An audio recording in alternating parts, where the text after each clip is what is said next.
ಪ್ರೀತಿಯ ವೀಕ್ಷಕರಿಗೆ ಶಂಕರಾನಂದ ಟಿವಿಗೆ ಸ್ವಾಗತ ಸುಸ್ವಾಗತ. ಇವತ್ತಿನ ವಿಡಿಯೋನಲ್ಲಿ ಅಕ್ಟೋಬರ್ ತಿಂಗಳ ಮಾಸ ಭವಿಷ್ಯ ಹೇಗಿದೆ ಅನ್ನುವಂತಹ ಸಂಪೂರ್ಣವಾದ ಮಾಹಿತಿಯನ್ನ ತಿಳ್ಕೊಳ್ಳೋಣ.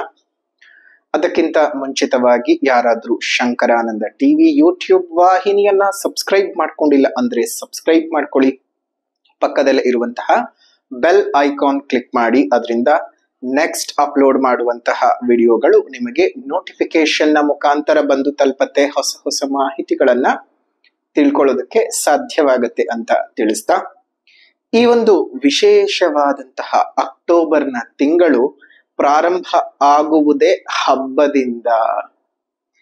ನಮ್ಮ ನಾಡದೇವಿಯಾಗಿರತಕ್ಕಂತಹ ಚಾಮುಂಡೇಶ್ವರಿ ಅಮ್ಮನವರಿಗೆ ಮೈಸೂರಿನಲ್ಲಿ ನಡೀತಕ್ಕಂತಹ ವಿಶೇಷವಾದಂತಹ ಆಯುಧ ಪೂಜೆಯಿಂದ ಶುರುವಾಗತ್ತೆ. ಅಕ್ಟೋಬರ್ನ 1ನೇ ತಾರೀಕು ಆಯುಧ ಪೂಜೆ, 2ನೇ ತಾರೀಕು ನಮಗೆ ವಿಶೇಷವಾದಂತಹ ವಿಜಯ ದಶಮಿಯ ಒಂದು ಪರ್ವಕಾಲ ಇರ್ತಕ್ಕಂತಹದ್ದು. ಈ ಒಂದು ಸಂದರ್ಭದಲ್ಲಿ ತಮ್ಮೆಲ್ಲರಿಗೂ ಸಹ ಅಮ್ಮನವರ ಸಂಪೂರ್ಣ ಕೃಪಾಶೀರ್ವಾದ ಉಂಟಾಗ್ಲಿ, ನಿಮ್ಮ ಬದುಕಿನಲ್ಲಿರುವಂತಹ ಎಲ್ಲ ಬವಣೆಗಳು ಸಹ ದೂರ ಆಗ್ಲಿ ಅಂತ ಹೇಳಿ ಅಮ್ಮನವರಲ್ಲಿ ಪ್ರಾರ್ಥನೆಯನ್ನ ಮಾಡ್ತಾ, ತಮ್ಮೆಲ್ಲರಿಗೂ ಸಹ ದಸರಾ ಹಬ್ಬದ ಶುಭ ಆಶೀರ್ವಾದಗಳನ್ನು ಮಾಡ್ತಾ ಇದ್ದೇವೆ. ಒಳ್ಳೇದಾಗ್ಲಿ, ಮಂಗಳವಾಗ್ಲಿ, ನಿಮ್ಮ ಕಷ್ಟ ಕಾರ್ಪಣ್ಯಗಳೆಲ್ಲ ಕಳೆದು ದೂರವಾಗ್ಲಿ ಅಂತ ಹೇಳ್ತಾ ಇದ್ದೇವೆ. ಇನ್ನು ಮೊದಲನೇದಾಗಿ ಈ ಮಾಸದ ವಿಶೇಷತೆಗಳನ್ನ ಗಮನಿಸೋಣ. ಮೊದಲನೇದಾಗಿ ಗ್ರಹಗಳ ಸಂಚಾರಗಳನ್ನ ನೋಡೋಣ. 2ನೇ ತಾರೀಕು 10ನೇ ತಿಂಗಳು 2025 ತುಲಾ ರಾಶಿಗೆ ಬುಧ ಪ್ರವೇಶ ಮಾಡ್ತಾ ಇದ್ದಾನೆ. ಇನ್ನು ಅದೇ ರೀತಿಯಾಗಿ 9ನೇ ತಾರೀಕು 10ನೇ ತಿಂಗಳು 2025 ಕನ್ಯಾ ರಾಶಿ ಶುಕ್ರ ಪ್ರವೇಶ ಮಾಡ್ತಾ ಇದ್ದಾನೆ. ಇನ್ನು 17ನೇ ತಾರೀಕು 10ನೇ ತಿಂಗಳು 2025 ತುಲಾ ಸಂಕ್ರಮಣವಾಗ್ತದೆ ರವಿಯಿಂದ. ಇನ್ನು 18ನೇ ತಾರೀಕು 10ನೇ ತಿಂಗಳು 2025 ಕಟಕ ರಾಶಿಗೆ ಗುರು ಪ್ರವೇಶ ಮಾಡ್ತಾನೆ. ಅದೇ ರೀತಿಯಾಗಿ 24/10/2025 ವೃಶ್ಚಿಕ ರಾಶಿಗೆ ಬುಧ ಪ್ರವೇಶ ಮಾಡ್ತಾನೆ. ಇನ್ನು 27ನೇ ತಾರೀಕು 10ನೇ ತಿಂಗಳು 2025 ವೃಶ್ಚಿಕ ರಾಶಿಗೆ ಕುಜ ಪ್ರವೇಶ ಮಾಡ್ತಾನೆ. ಇದಿಷ್ಟು ಈ ಒಂದು ತಿಂಗಳಲ್ಲಿ ಇರತಕ್ಕಂತಹ ಒಂದು ಗ್ರಹದ ಸಂಚಾರದ ಫಲಗಳು. ಅದೇ ರೀತಿಯಾಗಿ ಈ ತಿಂಗಳು ದಸರಾ ಹಬ್ಬ ಮಾತ್ರವಲ್ಲದೆ ದೀಪಾವಳಿ ಹಬ್ಬ ಸಹ ಇರ್ತಕ್ಕಂಥದ್ದು. ನಿಮ್ಮ ಬದುಕಿನಲ್ಲಿರ್ತಕ್ಕಂತಹ ಅನೇಕ ಕಷ್ಟಗಳಾಗಿರಬಹುದು, ನಷ್ಟಗಳಾಗಿರಬಹುದು, ಕತ್ತಲೆಗಳು ಹೋಗಿ ಹೊಸ ಬೆಳಕು ನಿಮ್ಮ ಬದುಕಿನಲ್ಲಿ ಮೂಡಲಿ. ದೀಪಾವಳಿ ಹಬ್ಬವನ್ನು ಸಹ ವಿಜೃಂಭಣೆಯಿಂದ ಆಚರಣೆ ಮಾಡಿ. ಇನ್ನು ಈ ತಿಂಗಳ ಮಾಸ ವಿಶೇಷತೆಯನ್ನ ಗಮನಿಸೋದಾಯ್ತು ಅಂತ ಹೇಳಿದ್ರೆ, 2ನೇ ತಾರೀಕಿನಂದು 1ನೇ ತಾರೀಕು ಮಹಾನವಮಿ, 2ನೇ ತಾರೀಕಿನಂದು ವಿಜಯದಶಮಿ, ಅದೇ ರೀತಿಯಾಗಿ 4ನೇ ತಾರೀಕಿನಂದು ಶನಿ ಪ್ರದೋಷ ಇರತಕ್ಕಂಥದ್ದು. ಶನಿ ಪ್ರದೋಷ ಇರುವಂತಹದ್ದಿದೆ. ಇನ್ನು 6ನೇ ತಾರೀಕು ಚಾಮುಂಡೇಶ್ವರಿ ಅಮ್ಮನವರ ಬೆಟ್ಟದಲ್ಲಿ ಒಂದು ರಥೋತ್ಸವ ಸಹ ನಡೀತಕ್ಕಂಥದ್ದು. ಇನ್ನು ಅದೇ ರೀತಿಯಾಗಿ 9ನೇ ತಾರೀಕು 10ನೇ ತಿಂಗಳು 2025 ಈ ಒಂದು ದಿನ ಬಹಳ ವಿಶೇಷವಾದ ದಿವಸ. ಕಾರಣ ಏನಪ್ಪಾ ಅಂತ ಹೇಳಿದ್ರೆ, ವರ್ಷಕ್ಕೆ ಕೆಲ ದಿನಗಳು ಮಾತ್ರ ದರ್ಶನವನ್ನ ಕೊಡತಕ್ಕಂತಹ, ವರ್ಷದಲ್ಲಿ ಒಮ್ಮೆ ಮಾತ್ರ ಬಾಗಿಲನ್ನ ತೆಗೆಸಿಕೊಂಡು ಕೆಲ ದಿನಗಳವರೆಗೂ ಮಾತ್ರ ದರ್ಶನವನ್ನ ಕೊಟ್ಟು ಪುನಃ ಬಾಗಿಲು ಹಾಕಿಸಿಕೊಳ್ಳತಕ್ಕಂತಹ ಹಾಸನದ ಅಧಿದೇವತೆಯಾಗಿರತಕ್ಕಂತಹ ಹಾಸನಾಂಬ ಅಮ್ಮನವರ ದೇವಸ್ಥಾನದ ಬಾಗಿಲನ್ನ ತೆಗೆಯತಕ್ಕಂತಹ ದಿವಸ 9ನೇ ತಾರೀಕಿನಂದು ಹಾಸನಾಂಬ ಅಮ್ಮನವರ ದರ್ಶನ ಪ್ರಾರಂಭವಾಗ್ತದೆ. ಹಾಗಾಗಿ ದಾಂಗುಡಿ ಇಟ್ಕೊಂಡು ಹೋಗೋದು ಬೇಡ. ಅಮ್ಮನವರು ಬಹಳ ದೀರ್ಘಕಾಲದಲ್ಲಿ ಈ ಬಾರಿ ನಿಮಗೆ ಸುಮಾರು 1 ವಾರಕ್ಕೂ ಹೆಚ್ಚಿನ ಕಾಲ ದರ್ಶನವನ್ನ ಕೊಡುತ್ತಾರೆ. ದರ್ಶನದ ಭಾಗ್ಯವಿದೆ. ಯಾರು ಸಹ ಏನೋ ಒಂದು ನುಗ್ಲನ್ನು ಮಾಡ್ಕೊಂಡು ಹೋಗಿ ಹೋದ ವರ್ಷ ಮಾಡ್ಕೊಂಡು ಹಾಗೆ ಮಾಡ್ಕೊಳಕ್ ಹೋಗ್ಬೇಡಿ. ಏನಿದ್ರು ಸಾಮಾನ್ಯವಾಗಿ ಸಾಧಾರಣವಾಗಿ ನಿಧಾನವಾಗಿ ಹೋಗಿ ಬನ್ನಿ, ಎಲ್ಲವೂ ಸಹ ಒಳ್ಳೇದಾಗ್ಲಿ. ಇನ್ನು ಅದೇ ರೀತಿಯಾಗಿ ಇನ್ನು ದೀಪಾವಳಿ ಹಬ್ಬಕ್ಕೆ ಸಂದರ್ಭಕ್ಕೆ ಬರೋ ಹಾಗೆ ಇನ್ನು 19ನೇ ತಾರೀಕೆ ನೀರು ತುಂಬೋ ಹಬ್ಬ ಅಂತ ಕರಿತೀವಿ. ಆಗ ಹಿಂದಿನ ಕಾಲದಲ್ಲಿ ಏನಾಗೋದು, ಅಂಡೆ ಒಲೆಗಳಿರೋದು, ಎಲ್ಲರೂ ನೀರನ್ನ ತುಂಬಿಕೊಂಡು ಅಂಡೆ ಒಲೆಗೆ ಪೂಜೆ ಮಾಡಿ ಯಮನ ಪೂಜೆ ಅಂತೆಲ್ಲ ಮಾಡೋರು. ಈಗ ಆ ರೀತಿಯಾಗಿ ಯಾರು ಮಾಡುವಂತಹ ಒಂದು ಪದ್ಧತಿ ಕಳ್ಕೊಂಡ್ ಬಿಡ್ತಾ ಇದ್ದೀವಿ. ಎಲ್ಲೋ ಒಂದ್ ಕಡೆ ನಮ್ಮ ಹಿಂದಿನ ಪೂರ್ವಿಕರ ಆಚರಣೆಗಳು ಈಗ ಯಾಕೋ ಮುಂದುವರ್ಕೊಂಡು ಬರ್ತಾ ಇಲ್ಲ. ಅದು ಬಹಳ ಬೇಸರವೂ ಆಗುತ್ತೆ. ಮುಂದಿನ ದಿನಮಾನಗಳಲ್ಲಿ ನಾವ್ ಏನ್ ತಾನೇ ಹೇಳ್ಕೊಡ್ಬಹುದು ಮಕ್ಕಳಿಗೆ, ಎಲ್ಲವೂ ಬಿಟ್ಟು ಹೊರಟೋಗ್ತಾ ಇದ್ದೀವಿ. ಗೊತ್ತಿಲ್ಲ ಮುಂದಕ್ಕೆ ನಮ್ ಸಂಸ್ಕೃತಿ ಎಲ್ಲಿಗೆ ಬಂದು ನಿಂತ್ಕೊಳ್ಳುತ್ತೆ ಅಂತ. ಇನ್ನು 20ನೇ ತಾರೀಕಿಗೆ ನರಕ ಚತುರ್ದಶಿ ಮತ್ತು ಧನಲಕ್ಷ್ಮಿ ಪೂಜೆ ಇರ್ತಕ್ಕಂಥದ್ದು ಅವತ್ತೇ. ನೋಡಿ, ಶ್ರೀಕೃಷ್ಣನು ನರಕಾಸುರನನ್ನ ವಧಿಸಿದಂತಹ ಸಂದರ್ಭವನ್ನ ಒಂದು ನೆನಪು ಮಾಡ್ಕೊಳ್ತಾ, ಆ ನರಕನ ವಿಶೇಷವಾದ ನರಕಾಸುರನ ಎಲ್ಲ ವಿಧದ ತೊಂದರೆ ತಾಪತ್ರಯಗಳಿಂದ ಆಚೆ ಬಂದಂತಹ ದಿನವೇ ಆ ನರಕ ಚತುರ್ದಶಿ. ಅದೇ ರೀತಿಯಾಗಿ ಧನಲಕ್ಷ್ಮಿ ಪೂಜೆ, ಅದನ್ನ ಸಂಜೆ ಹೊತ್ತು ಮಾಡ್ತಕ್ಕಂಥದ್ದು. ನಿಮ್ಮ ಜೀವನದ ಸಕಲ ತೊಂದರೆ ತಾಪತ್ರಯಗಳ ನಿವಾರಣೆಗೆ ಧನಲಕ್ಷ್ಮಿ ಪೂಜೆಯನ್ನ ಈ ಒಂದು 20ನೇ ತಾರೀಕಿನಂದು ಮಾಡ್ತಕ್ಕಂಥದ್ದಿದೆ. ಇನ್ನು 21ನೇ ತಾರೀಕು ಬಲೀಂದ್ರನ ಪೂಜೆ ಇರ್ತಕ್ಕಂಥದ್ದು. ನಿಮ್ಗೆಲ್ರಿಗೂ ಗೊತ್ತೇ ಇದೆ ಬಲೀಂದ್ರ ಹೇಗೆ ವಾಮನನಾಗಿ ಶ್ರೀ ಮಹಾವಿಷ್ಣುವು ಬಂದು ಬಲೀಂದ್ರನನ್ನ ಹೇಗೆ ಒಂದಿಷ್ಟು ಅವನನ್ನ ಪಾತಾಳಕ್ಕೆ ಲೋಕಕ್ಕೆ ತಗೊಂಡಿದ್ದು, ಕೇವಲ 3 ಅಡಿಗಳಲ್ಲಿ ತನ್ನ ವಿರಾಟ್ ರೂಪವನ್ನ ತೋರಿಸಿ ಒಂದು ಬಲೀಂದ್ರನನ್ನ ಪಾತಾಳಕ್ಕೆ ತಳ್ಳಿದ್ದು ಅನ್ನುವಂಥದ್ದು ಗೊತ್ತಿದೆ. ಇನ್ನು 22ನೇ ತಾರೀಕು ದೀಪಾವಳಿ ಹಬ್ಬ, ಬಲಿಪಾಡ್ಯಮಿ, ಚಂದ್ರ ದರ್ಶನವನ್ನ ನೀವು ಮಾಡ್ಬೇಕಾಗ್ತದೆ ಅವತ್ತೊಂದು ದಿವಸ. ಜೊತೆಗೆ 23ನೇ ತಾರೀಕು ಆಗ್ಲೇ ಹೇಳಿದ ಹಾಗೆ ಹಾಸನಾಂಬ ದೇಗುಲದ ಬಾಗಿಲನ್ನ ಹಾಕ್ತಕ್ಕಂಥದ್ದು. ನೋಡಿ, ಇಲ್ಲಿ 9ನೇ ತಾರೀಕಿನಿಂದ ಈ ಬಾರಿ 23ನೇ ತಾರೀಕಿನವರೆಗೂ ಇರುವಂಥದ್ದು. ಸ್ವಲ್ಪ ದೀರ್ಘಕಾಲದಲ್ಲೇ ಇದೆ. ಸೊ ಯೋಚನೆ ಇಲ್ಲ. ಅಮ್ಮನವರು ವಿಶೇಷವಾಗಿ ದರ್ಶನವನ್ನ ಕೊಡ್ತಾರೆ. ಅಮ್ಮನವರ ದರ್ಶನ ಭಾಗ್ಯದಿಂದ ನಿಮ್ಮೆಲ್ಲರ ಜೀವನ ಸಹ ಸರಿ ಹೋಗ್ಲಿ. ಇದಿಷ್ಟು ಈ ಅಕ್ಟೋಬರ್ನ ತಿಂಗಳ ಮಾಸ ವಿಶೇಷತೆಗಳು. ಎಲ್ರಿಗೂ ಒಳ್ಳೇದಾಗ್ಲಿ. ಇನ್ನು ಭವಿಷ್ಯದ ಕಡೆ ಗಮನ ಹರಿಸೋದಾಯ್ತು ಅಂದ್ರೆ, ಇನ್ನು ಮೇಷರಾಶಿಯವರಿಗೆ ಈ ಒಂದು ತಿಂಗಳಲ್ಲಿ ಯಾವ ರೀತಿಯಾಗಿರತಕ್ಕಂತಹ ಫಲಾನುಫಲಗಳಿದೆ ಅನ್ನೋದನ್ನ ನಾವೀಗ ಗಮನಿಸೋಣ. ನೋಡಿ, ಮೇಷರಾಶಿಯವರಿಗೆ ಈ ಒಂದು ಆಶ್ವೇಜ ಮತ್ತು ಕಾರ್ತೀಕ ಮಾಸದ 2 ಮಾಸಗಳು ಸಹ ಸೇರ್ಕೊಳ್ಳತಕ್ಕಂಥದ್ದು. ವ್ಯಾಪಾರ ವ್ಯವಹಾರಗಳು ಸ್ವಲ್ಪ ಮಟ್ಟಕ್ಕೆ ಕಡಿಮೆ ಆಗ್ತವೆ. ನೀವು ನಿರೀಕ್ಷಿಸಿದ ಮಟ್ಟ ಲಾಭಗಳು ನಿಮ್ಮ ವ್ಯವಹಾರಗಳಲ್ಲಿ ಬರೋದಕ್ಕಾಗುವುದಿಲ್ಲ. ವಹಿವಾಟುಗಳು ಕಡಿಮೆ ಆಗೋದಕ್ಕೆ ಶುರುವಾಗ್ತವೆ. ಖರ್ಚುಗಳು ಮೇಷರಾಶಿಯವರಿಗೆ ಅಧಿಕವಾಗ್ತದೆ.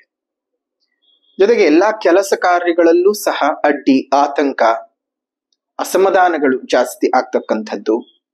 ಮನೆಯಲ್ಲಿ ನಿರಾಶಾದಾಯಕವಾಗಿರ್ತಕ್ಕಂತಹ ವಾತಾವರಣ. ನೀವೇನೋ ಯೋಚನೆ ಮಾಡ್ತೀರಿ, ಅದು ಇನ್ನೊಂದು ಯಾವುದೋ ರೀತಿಯಾದಂತಹ ಪ್ರಭಾವ ಬೀರ್ಬಿಟ್ಟಿರುತ್ತೆ. ನಿಮ್ ನಿರೀಕ್ಷೆಗಳೊಂದು, ನಡೆಯುವಂತಹ ಘಟನೆಗಳು ಇನ್ನೊಂದು. ಕುಟುಂಬದಲ್ಲಿ ಇದ್ದಕ್ಕಿದ್ದ ಹಾಗೆ ಅಲ್ಲೋಲ ಕಲ್ಲೋಲದ ವಾತಾವರಣ. ಸಂಗಾತಿಯ ಮಧ್ಯೆ ವೈಮನಸ್ಸುಗಳು ಜಾಸ್ತಿ ಆಗ್ತಕ್ಕಂಥದ್ದು. ಯಾವುದೇ ಕೆಲಸ ಕಾರ್ಯಗಳನ್ನ ಮಾಡ್ಕೊಳ್ಬೇಕಾದ್ರೂ ಸಹ ನಿಮಗೆ ಮನಸ್ಥಿತಿ ಚೆನ್ನಾಗಿರೋದಿಲ್ಲ ಮತ್ತು ಆಸಕ್ತಿಗಳು ಸಹ ಕಡಿಮೆ ಆಗಿ ಹೋಗ್ಬಿಡುತ್ತೆ. ಯಾಕಂದ್ರೆ ಬಹಳ ದೀರ್ಘಕಾಲದಲ್ಲಿ ಕೇವಲ ನಿಮ್ಮ ಪ್ರಯತ್ನಗಳ ವೈಫಲ್ಯಗಳನ್ನೇ ನೋಡ್ತಾ ಬಂದಂತಹ ನಿಮ್ಗೆ ಅಯ್ಯೋ ಇವತ್ತು ಹೀಗೆ ಬಿಡು ಅನ್ನುವಂತಹ ಭಾವ ಬರೋದು ಬಹಳ ಸಹಜವಾದದ್ದೇ. ಆದ್ರೆ ನಿಮ್ ಕೆಲ್ಸದಲ್ಲಿ ಮಾತ್ರ ಯಾರು ಮೈಗಳ್ತನ ಮಾಡ್ಕೊಳಕ್ ಹೋಗ್ಬೇಡಿ. ಫಲಗಳು ಬರ್ದೇ ಇರ್ಲಿ, ಭಗವಂತನ ಮೇಲೆ ಭಾರ ಹಾಕ್ಬೇಕು. ನಾವು ನಮ್ಮ ಜೀವನನ ಮುಂದುವರಿಸ್ಕೊಳ್ತಾ ಹೋಗ್ತಾ ಇರಬೇಕು. ಒಂದಷ್ಟು ಹಣಕಾಸಿನ ಪರಿಸ್ಥಿತಿಗಳು ನಿಮ್ಮನ್ನ ಸಂಕಷ್ಟಕ್ಕೆ ಈಡು ಮಾಡ್ತದೆ. ಮನಸ್ಸಿಗೆ ಬಹಳ ಅಸಮಾಧಾನವಾಗ್ತಕ್ಕಂಥದ್ದು. ಸ್ಪರ್ಧೆಗಳಲ್ಲಿ ಒಂದಿಷ್ಟು ಅಪಜಯಗಳು ಉಂಟಾಗ್ತಕ್ಕಂಥದ್ದು. ವಿದ್ಯಾರ್ಥಿಗಳ ಜೀವನದಲ್ಲಿ ತೊಂದರೆ ತಾಪತ್ರಗಳು ಅಧಿಕವಾಗ್ತದೆ. ನೀವು ಯಾವುದೇ ರೀತಿಯಾದಂತಹ ವ್ಯಾಪಾರ ವಹಿವಾಟುಗಳನ್ನ ಮಾಡ್ತಾ ಇರಿ, ಬಹಳ ಜಾಗ್ರತೆಯಿಂದ ಮಾಡಿ. ವ್ಯಾಪಾರದ ಅಭಿವೃದ್ಧಿಯ ನೆಪದಲ್ಲಿ ನೂತನ ಬಂಡವಾಳಗಳನ್ನು ಹಾಕೊಳ್ಳೋದು, ಈಗಿರುವಂತಹ ಬಿಸ್ನೆಸ್ ಅನ್ನ ಎಕ್ಸ್ಟೆಂಡ್ ಮಾಡ್ಕೊಳಕ್ ಹೋಗ್ತಕ್ಕಂಥದ್ದು, ವಿಸ್ತರಣೆ ಮಾಡ್ಕೊಳ್ಳುವಂಥದ್ದು ಬೇಡ. ಯಾವುದೇ ಕಾರಣಕ್ಕೂ ಅದು ನಿಮಗೆ ಈ ಒಂದು ತಿಂಗಳಲ್ಲಿ ಶುಭ ಫಲಗಳನ್ನ ಕೊಡೋದಕ್ಕೆ ಅಸಾಧ್ಯವಾಗಿದೆ. ಹಾಗಾಗಿ ಸ್ವಲ್ಪ ಜಾಗ್ರತೆಯಾಗಿ ಇದ್ದು ಜೀವನನ ನಡೆಸ್ಕೊಳ್ತಾ ಹೋಗಿ. ಆಗ್ಲೇ ಹೇಳಿದ ಹಾಗೆ ಆರೋಗ್ಯದ ಬಗ್ಗೆಯೂ ಸಹ ಬಹಳ ಕಾಳಜಿಯನ್ನ ಮಾಡಲೇಬೇಕು ಮೇಷರಾಶಿಯವರು. ಆರೋಗ್ಯ ಸಹ ಎಲ್ಲೋ ಒಂದ್ ಕಡೆ ಕೈ ಕೊಟ್ಟು ಬಿಡತ್ತೆ ನಿಮ್ಗೆ. ಇದ್ದಕ್ಕಿದ್ದ ಹಾಗೆ ತಲೆಶೂಲೆ ಬರ್ತಕ್ಕಂಥದ್ದು, ಅಂದ್ರೆ ತಲೆನೋವು ಬರ್ತಕ್ಕಂಥದ್ದು, ಮೂಳೆಗಳಲ್ಲಿ ಪ್ರಾಬ್ಲಮ್ಗಳು, ಡೆಂಟಲ್ ಪ್ರಾಬ್ಲಮ್ಗಳಿದ್ರೆ ಜಾಸ್ತಿ ಆಗ್ತಕ್ಕಂಥದ್ದು, ಇದ್ದಕ್ಕಿದ್ದ ಹಾಗೆ ದೇಹದ ಸೌಖ್ಯ ಕ್ಷೀಣವಾಗ್ತಕ್ಕಂಥದ್ದು, ಉದ್ಯೋಗಗಳು ಕೆಲವೊಬ್ಬರಿಗೆ ಕಳೆದುಕೊಳ್ತಕ್ಕಂತಹ ಭೀತಿಗಳು ಬರುತ್ತವೆ. ಅದರಲ್ಲೂ ಕೃತಿಗಾ ನಕ್ಷತ್ರದವರಿಗೆ ಉದ್ಯೋಗವನ್ನ ಕಳೆದುಕೊಳ್ತಕ್ಕಂತಹ ಸಾಧ್ಯತೆಗಳಿದ್ದಾವೆ. ಹುಷಾರಾಗಿ ಇರಬೇಕು. ಎಲ್ಲೋ ಒಂದ್ ಕಡೆ ಸಂಕಷ್ಟದ ಸರಮಾಲೆ ಅಂತಾನೆ ಹೇಳಬಹುದು ಮೇಷರಾಶಿಯವರಿಗೆ ಈ ಒಂದು ತಿಂಗಳಲ್ಲಿ. ನಿಮ್ಮ ಅನೇಕ ಕನಸುಗಳು ನನಸಾಗದೆ ಉಳಿದು ಬಿಡುತ್ತವೆ. ಕಾರ್ಯಗಳಲ್ಲಿ ವೈಫಲ್ಯತೆಗಳು, ಮನೆಯಲ್ಲಿ ಅಶಾಂತಿ, ಆರೋಗ್ಯದಲ್ಲಿ ತೊಂದರೆ, ವಿದ್ಯಾರ್ಥಿಗಳಿಗೆ ವಿದ್ಯಾಭ್ಯಾಸದಲ್ಲಿ ತೊಂದರೆ, ಹೊಸದಾಗಿ ಮನೆಯನ್ನೇನಾದ್ರೂ ಕಟ್ತಾ ಇದ್ದೀನಿ ಅಂದ್ರೆ ದಿಢೀರಂತ ನಿಂತು ಹೋಗ್ತಕ್ಕಂಥದ್ದು, ಹಣಕಾಸಿನ ವಿಚಾರಗಳು ತುಂಬಾ ತಾಪತ್ರೆಗಳನ್ನು ತಂದು ಕೊಟ್ಬಿಡುತ್ತೆ. ಅದರಲ್ಲೂ ನೀವು ಯಾರನ್ನಾದ್ರೂ ನಂಬಿ ಹಣವನ್ನ ಕೊಟ್ರೆ ಆ ಹಣ ವಾಪಸ್ ಬರೋದಿಲ್ಲ. ಲೇವಾದೇವಿ ವ್ಯವಹಾರವನ್ನ ಮಾಡ್ತಾ ಇರುವಂತವ್ರು, ಚಿಟ್ ಫಂಡ್ಸ್ ಗಳನ್ನ ನಡೆಸ್ತಾ ಇರ್ತಕ್ಕಂಥವ್ರು, ಚೀಟಿ ವ್ಯವಹಾರಗಳನ್ನ ಮಾಡ್ತಾ ಇರ್ತಕ್ಕಂಥವ್ರು ಹುಷಾರ್. ದುಡ್ಡು ಎತ್ಕೊಂಡು ಜನ ಓಡ್ ಹೋಗ್ಬಿಡ್ಬೋದು. ತುಂಬಾ ನಂಬಿಕಸ್ತ್ರೆ ಅಲ್ವಾ, ನಂಬಿಕೆನ ಹಾಳು ಮಾಡೋಕ್ ಸಾಧ್ಯ. ನೀವ್ ಅವ್ರನ್ನ ನಂಬಬೇಕು, ಅವ್ರು ನಿಮ್ಮನ್ನ ನಂಬಬೇಕು, ನಂಬಿಸ್ಬೇಕು. ನೀವು ನಂಬಿದ್ರೆ ಮಾತ್ರ ನಿಮ್ ನಂಬಿಕೆಗೆ ದ್ರೋಹ, ಇಲ್ಲ ಅಂದ್ರೆ ಯಾರಿಂದನೂ ದ್ರೋಹ ಮಾಡಿಸ್ಕೊಳಕ್ ಸಾಧ್ಯವೇ ಆಗಲ್ವಲ್ಲ ಜೀವನದಲ್ಲಿ. ನೀವ್ ಯಾರನ್ನ ನಂಬ್ತೀರೋ ಅವರೇ ನಿಮಗ್ ಮೋಸ ಮಾಡೋದು, ಅವರೇ ನಿಮಗ್ ಮೋಸ ಮಾಡೋಕ್ ಸಾಧ್ಯ ಇರೋದು. ಪ್ರತಿಯೊಬ್ರು ಸಹ ಇದನ್ನ ತಲೆನಲ್ಲಿ ಇಟ್ಕೋಬೇಕು. ನೀವ್ ವ್ಯಕ್ತಿ ನಂಬ್ಲಿಲ್ಲ ಅಂದ್ರೆ ನಿಮಗ್ ಮೋಸ ಆಗಲ್ಲ, ನೀವ್ ನಂಬಿದ್ರೇನೆ ಮೋಸ ಆಗೋದು. ಅದಕ್ಕೆ ಹೇಳೋದು, ಯಾರನ್ನ ಎಷ್ಟು ನಂಬೇಕೋ ಅಷ್ಟು ನಂಬೇಕು ಅಷ್ಟೇ. ನೋಡಿ, ಕಾಲಿನ ರಕ್ಷಕ್ ಚಪ್ಪಲಿ ಅಷ್ಟೇ. ಅದು ಎಲ್ಲಿ ಹೊರಗಡೆ ಓಡಾಡ್ಬೇಕಾದಾಗ. ಮನೆ ಒಳಗಡೆ ಯಾಕ್ಬೇಕು? ಅದ್ರ ಕೆಲಸ ಎಲ್ಲಿದೆಯೋ ಅಲ್ಲಿ ಮಾತ್ರ ಅಷ್ಟೇ. ಹಾಗೆ ಪ್ರತಿಯೊಂದು ಸ್ಥಾನದಲ್ಲಿಯೂ ಸಹ, ಪ್ರತಿಯೊಂದು ಸ್ಥಳದಲ್ಲಿಯೂ ಸಹ ನೀವು ನಿಮ್ಮ ಕೆಲಸಗಳನ್ನ ಸರಿಯಾಗಿ ನಿರ್ವಹಣೆ ಮಾಡಿ ಹೋಯ್ತು ಅಂದ್ರೆ ಯಾವುದೇ ಸಮಸ್ಯೆಗಳು ಬರೋದಿಲ್ಲ.